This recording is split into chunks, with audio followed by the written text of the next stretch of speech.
Hello everyone and welcome to another episode of Inside the Den. Today we're going to take a look at Divina, a free-to-play anime-inspired MMORPG.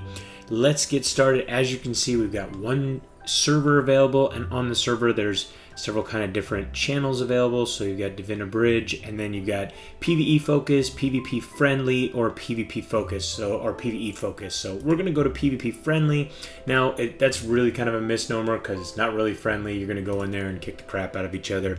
And the game does have some features specifically meant to help focus things directly upon PvP. So as you can see here, I've got one knight character, Limpy. He's level 16. He's located in Crystal Lake, but we're going to go ahead and we are going to add a new character. As you can see down there, play 2 characters for free and create up to 5 characters. So you can play 2 for free, but then you've got to spend a little bit of money, open up the spots to actually be able to play a 3rd, a 4th, or a 5th character. Now, looking at the classes, let's go ahead and let's start up here. Let's give our character our usual female name, and let's take a look at the different classes. So as you can see, there's 5 different classes available. The knight, the cleric, will take a look at each of these. You kind of get an idea what each of these do just by the name, but you can also see down here in the left-hand corner, you've got a nice little description, what they do in a party, their different paths of kind of the different paths that they can take and stuff like that. Then you've got a sorcerer, obviously more of your damage dealer and crowd control and long range damage dealer. Then you've got your machinist, which uses these big huge guns, long range damage dealer as well, and then paths are artillerist or mechanic. And then lastly, we've got the assassin. And you can see she's got quite the sexy outfit on, especially even for a little anime character. But we're going to go ahead and go with the sorcerer. It's sorcerer, but it's actually sorceress. You can see paths available are destructive or mysterious magic. And you've got a couple different face options here that we're going to kind of bust through real quick. We're going to kind of go with something a little bit more dangerous looking. We'll go with that one. And let's find a little bit longer hair. That kind of fits the character. We'll go with that one right there. And you can see right there, of course, you've got male or female, so it's really nice to see that it's not gender locked. We've got several different colors we can choose from. We always usually go with kind of a dark purple, so we'll stick with that theme. Maybe we'll go with a little bit brighter this time. Then you've got clothing color. You can pick all kinds of different colors here. We're going to go with some dark colors. We'll stick with that blue. And then you've got character voice, so you can choose which voice you want your character to have. Let's go. Good to see you. Kind of Let's be off. little stronger voice as you get into these bees and stuff like that. So now we've got to go ahead and create a storage password. So let's go ahead and enter in a storage password. Maybe not. So I think maybe because I've already entered one. Let's go ahead and do confirm to add and see if password cannot be less than 4 characters. Well, I'm trying to. There we go. You have to click on the very front. So it's like, why click all the way on the front? Why not just be able to click somewhere in that space? So it pretty much basically means that you can't click in the area that characters characters that text characters can't go in. So we'll go ahead and go with that. Let's zoom in. We can take a look at that, and let's whole body out, and let's go ahead and confirm the ad. Let's get this party started. So there we go. We've created our character, and let's jump into the game. Now the game does have quite a storyline behind it. The storyline is basically that you've got this fantasy world that these gods and demons are kind of fighting with each other, and you're kind of there to kind of play mediator and make sure that these gods and demons don't completely destroy the world. So now we go. So main aftermath, you regain consciousness. There we go. Deafening roar. Next, we're just going to kind of blow through these real quick. You guys can read all this stuff and really kind of get into all the storyline.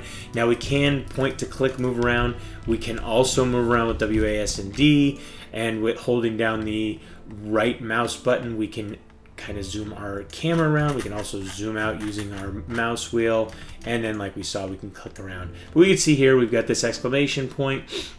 This is the first character that we're going to want to talk to. You can see there's another player right here, but let's head on over and talk to him and this gigantic frog king with his cool little mustache. So let's go ahead and pick up his quest. Yep, talk to Orwell. And there we go. Let's finish. He is Orwell, so we pretty much just have to, we're told to talk to him. He gives us a quest to talk to him, so that's awesome. Now, assisting the guard, we can kind of move, what's cool is you can kind of move stuff around. You can see you've got all these different interface options. Now, some of you learned a lot of this stuff, especially from kind of the GM walkthrough that I did a little while back. Now, assisting the guard, what's really cool is you can just kind of click on these and off you'll go to find the NPC that has the quest that you're looking for. So let's go ahead and finish this off. There we go. Now, a couple of features while we're kind of running around doing these early quests, we're basically just running around and learning where people are and getting kind of some backstory. A couple of features that are really important. Let's actually see what our fortune, before we do that, let's see what our, double click to see what our fortune is for the day. So we're going to kind of throw out all these little sticks, and one of them will have our fortune. There's our fortune. We're going to be told what it is here in a second. Maybe. There we go. So our fortune, you accomplished many goals today. So bonus EXP. So effective, we get 15% bonus rate. So you see, depending upon how many of these happy faces are filled up, it's basically 5%. So at every day, you can click on this little guy and kind of get a little bit extra. So we're going to get a high bonus EXP. So really today's a day we're going to want to grind away. But what I was going to say is while we're running around doing some of these quests, let's talk about some of the features that exist in the game. Let's go ahead and pick up this quest. We do have to head outside and kill some of these guys, but we've got another quest right here, so we'll pick that up from Remus. So the Divine Wheel. But some of the features of the game is you do have a quick change system, and you know this is starting to be seen more often. In a lot of these kind of anime-inspired MMORPGs is the quick change system, or being able to actually level up in multiple different character classes. And so in this game, as you level up and as you reach a certain point, you're gonna be able to, and I believe it's level 30, you're going to be able to choose an additional character class. And you'll be able to switch back and forth between that rather quickly. And when you switch back and forth between that rather quickly, you're actually fully healed. Now there is a cooldown once you could switch automatically to the first one, but there is a cooldown right away from when you switch from the first one to the second one. You can't just switch right back immediately. There is a small cooldown, but like I said, when you do that, you are pretty much automatically healed. Let's go ahead and that's the item mall. Let's go ahead and go into our bank here, or into our actual backpack, see what we've got. So the quick change system really becomes a big part of your game, because you're going to use that a lot when you are PvPing. So you're going to be PvPing and you're going to be able to switch back and forth between those. If you're a warrior type, you can heal yourself. And this is one thing, the Divine Wheel is something that you're going to pay attention to, is you're going to get these different items. And as you can see, as I equip these, I get different bonuses. So a lot of them are defense. So we're going to go ahead and equip all these, and later on you're going to get much more powerful versions of these items, that with these keys in the core and stuff like that can go onto this Divine Wheel and really kind of give yourself a lot of bonuses. And then you're going to be able to, like I said, have those for each one of your different character classes. And you're going to be able to you're going to have to build up exchange points to be able to make those switches back and forth and simply swap back and forth. But it really becomes a neat little feature, especially later on in PvP, for you to be able to switch back and forth between those character classes and use the different skills. And you're going to have its own set of attributes and customization and all of that good stuff. So let's go ahead and finish this quest right here. And we still need to, let's pick this one up real quick. See what he wants us to do next. Yep, we need to get some dark mush bunny meat. Well, first we need to take out some of these dark otamas. So these guys are just hanging out here, and we've got our skills down here in our already hotbar. We've got attack, then we've got our magic missile, we've got burn, and then we've got talk to NPC, and then we've got our achievements, which is kind of a really weird hotkey to have up right away. But we're gonna go ahead and use some of our magic skills and just start blowing these guys away, taking them down real quick. Choose our basic attack. There we go, took him down. And what's really nice about it is you automatically pick up gold or items that drop on the ground. So you don't have to sit there and find exactly where they are. You're just going to be able to pick those up right away. So we're going to take it. Let's keep taking these guys out. Oh, magic missile. Critical it looked like and took that guy out. One-shotted him. Same with that one. Gotta love it when you get these one-shots. Now another thing that you're going to find in the game rather quickly is that, and you can see you level up really quickly. I'm already level 4, so it doesn't take very long at all to level up. But what I was saying is you're going to get into the sidekick system. Let's close this guy out. I'm tired of looking at him. You're going to get into the sidekick system, and that means you're going to get a little pet that's going to kind of be your little sidekick, and they're going to be able to fight by your side, and you're going to be able to level them up, and they're going to have their own classes and attributes and skills just like a normal character. So it's almost like there's, instead of just you doing it all by yourself, there's going to be a few little buddies there helping you out. And there's all different types of sidekicks in the game for you to get and for you to have and utilize their different skill sets and their different class types. So it's really kind of a neat system once you get into that, especially later on in the game. Now, you get your first sidekick rather quickly. I think we get one right after we finish a couple of these quests. So we can kind of, let's head and turn that in, and let's look at some of our interface options. So we've got our character. Let's open our stats.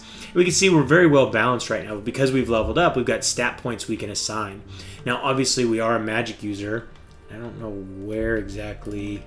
Let's see. We need to go back to Hector, so let's click on him. There we go. And off we go. So now we know we're going to want to have Intelligent, affects max mana and affects magic damage. Spirit affects magic agility and critical hit chance. But right now I'm going to really focus on damage, so I'm going to pump all those in there. But as you can see, I can only get so high. I still have a stat point left there. So I can't actually max this out more than a certain amount right out of the gate. And that's actually because I need 2 points and I only have 1 left. So you got to kind of play along with the fact that you get a certain number of points every level, and you won't be able to use them all simply because you get that odd number. So, but that's not too big of a deal, especially since you level up so quickly. I mean, I'm already 65% through this level. Let's go ahead and head back and talk to Edward and turn in that quest while we look at some more of these interface options. We already saw our backpack, which, as you can see, is already getting loaded up with different items, small rocks, this little necklace that I can't even use, and diluted HP tonic. So they load up pretty quick, but you do have some stuff that they start you off with, this butter cookie and this mineral water. And you do also get mounts rather quickly in this game, and there's tons and tons of mounts that you can use and utilize. So it gets really kind of cool to see all the different pets and sidekicks that you can use and all the different mounts that you're going to have available. Some of you may remember from the GM walkthrough that I did, I was riding around on a giant frog for a while. So let's go ahead and pick up this. We need to go take out some fluffy bunny. We need to take out some fluffy bunnies to get their ears. That's always fun to do. You can bring up your map and you'll be able to see exclamation points and see where your quest givers and where the quest turn-ins are really quickly on the map, which is kind of cool. So you don't have to take and spend a lot of time hunting around for different guys. So we looked at our backpack, our functions. You see here, you've got all kinds of different stuff in here. Knowledge Master. So you're going to want to play with a lot of these. And then, of course, you've got your emotes, which everything from joyful to greet to throwing kisses and all that stuff. So they really have put a lot of emotes in here that bring in a lot of social aspects. And that's one thing that they talk about a lot with the game, is they want it to be very, very social. Now let's take a look at our quest journal. We kind of already looked at this, but later on we're going to get different dailies. We can also see as we level up, we're going to be able to see the available quests. So if there's a quest somewhere that we don't necessarily have just yet, we can look at these available quests and we're going to be able to see, hey, we haven't gone and picked that up. Let's go find that quest. Right now we need some fluffy bunny ears, and we get those off of Dark Mush Bunnies. Those guys were back over here. I don't know why it took me all the way into here and around all these little light blue birds. There's actually a quest right there. So oddly enough, it didn't show up on our availables. So the girl with no memory, Clarice. So let's talk to her.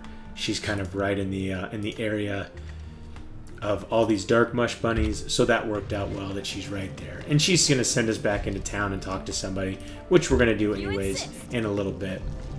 So now we've looked at our quest journal. Now obviously we've got community functions. Let's keep taking these guys out.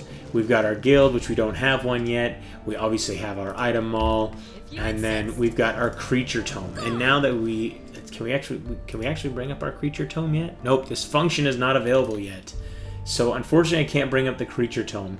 But what the creature tome does is the creature tome will allow you to collect different monsters that you take out as you're cruising through the game.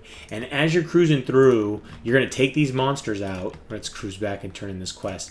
You're going to take these monsters out, and then you're going to get cards. And when you get these cards, they're going to go in there, and then you're going to be able to use those cards, and you can actually assume that monster. You can take on its characteristics and have its attributes and all of that stuff. So you're going to be able to take on the attributes of that monster, run around as all kinds of different boss monsters and all kinds of different stuff like that, which is really kind of a cool feature. You may have, like I said, you may have also seen that in GM walkthrough. They really showed us a lot of that. We were able to turn those, and you can turn that off so you can take and you can utilize it, but then if you don't want to have it anymore, you can turn it off. But there is a cooldown of about an hour, and of course there's going to be items you can get in the cash shop that will allow you to turn those off. So let's keep cruising around, and then we've got the map, and we can look and we can see here's all the different NPCs that are on this map. We can click right on them. Let's go ahead and look at the world map. We can kind of see right now we're Dry Crystal Lake and then the city ruins. So that's just the one area, the Neo Sacred Springs, but we can bring up all the different areas and see all the different zones that we're going to be able to visit, and obviously we can go into some of these later on in the game once we get to be a much higher level. So let's go ahead and turn this quest in. Next, and we're going to accept a new quest. Orwell's Remedy. We need to take that to that Clarice chick. Let's go ahead and click on her name, and off we go to find her. See if we've got anything new and interesting in our backpack. Hotkey I pressed it. Nope. There we go. So, of course, we've got 2 necklaces, and neither of them we can use. I've said this so many times in other games as well. It's so often that I play a certain character, and it even happens to me in Diablo 3 all the time. I play a certain character, and then the entire time that I'm playing with that character, all I'm getting is gear for my other characters. Now, obviously, in Diablo 3, it's much easier because I just throw that gear into my stash. But in these games, it's a little bit more tricky to pass that stuff around, especially since a lot of times you're going to stick with one character. And it's one thing that's really kind of cool about these games where you can play 2 different classes and be able to swap back and forth, is you don't necessarily always need to play multiple characters on the same account. So you just play one character, and then you switch back and forth between your different character classes and wreak havoc or heal or do whatever you want to do. Now, graphically, I'd have to say the game is definitely a certain style. So if this is your style, it's definitely going to be something that you like. If it's not your style, that's understandable, and it's probably not going to be something that you're really into, and that's okay. But I mean, you can see there's definitely a lot of attention to detail inside of the game world. As far as, you see up in the sky, you see lightning striking, all these bats flying up in the air, and you've got these little waterfalls falling off of this what almost looks like a gigantic rock whale in the middle of this water here. So I mean, you see all these little details, and you've got all different character types, whether it be the gigantic frog king, or it be these different I don't even know what to call those guys, like fish people. Not quite sure on that one, but it is kind of cool to see the variety in the different character and NPC types. Now, obviously, right now you notice when I chose and I created my character that there were no class option, or not class options, but race options. So right now, the only thing you can play as far as race is just basically a human type character. They didn't call them human because obviously, like I said, there are no races. But you look around, you see all the players. They are basically human beings. It looks like we also leveled up again, so let's throw a couple more points in there. This little bird is not going down very easily, so we're going to take him out with that right there. Let's see if we can bring it. There's our skill list, so you can see we've got our different skills. Obviously, we've got to go and talk to our trainer to be able to train those up, and we'll do that after we get done with these little birds. We need to go ahead and take these guys out. There we go. So we've taken all 5 out, and you can see right here, we go ahead and we hit all of these little bubbles, and that's where we're going to get the pure water that we need for the quest that we're on right now. So we've got to find ones that actually have these little, almost like little fish inside of them. So let's go ahead and take that one. There we go. We've got 3. Let's go ahead and hit this one up. And you can see it's showing a little cross between my icon because it's saying that I'm too far away. So let's get a little bit closer. There we go. We've done everything we need to do. and let's head back to the Sequoia, turn that in, get a bunch of what kind of stuff we're going to get as a reward. We're going to get this. Can I trade Yogocel's energy? So you can see there's all kinds of different items as far as crafting is concerned. You're going to be able to craft items later on, and you can jump. So I know a lot of people always ask me, hey, can I jump in the game? Because I seem to forget things like that. Now, one thing I'll usually forget, and I know I already talked about it, so I know I didn't forget about it this game, but I do have a tendency to forget talking about PvP, because PvP is such a low focus on my totem. I'm not a big PvP guy. I'm kind of more of your PvE type player. I love to do raids and dungeon stuff like that. So let's go ahead and take this to Clarice, turn that in, and I think we're going to go ahead and call it there. It looks like we pretty much covered everything. You can hear there's kind of, the music isn't really this music that I would say really draws you into a combat-oriented game, at least not right now. Like right now it's very serene. It's almost like the type of music that I'd want to have playing next to my bed when I'm going to take and call it a night and just fall asleep. It's very, very soothing. So, but either way, I hope you guys enjoyed today's trip inside the den. Don't forget to subscribe and keep yourself updated as each new episode is released. Don't forget to comment and like these videos, I really do appreciate that. If you'd like to play or learn more about Divina, you can read our full review at MMODen.com or just click the link in the description. Till next time, thanks for watching.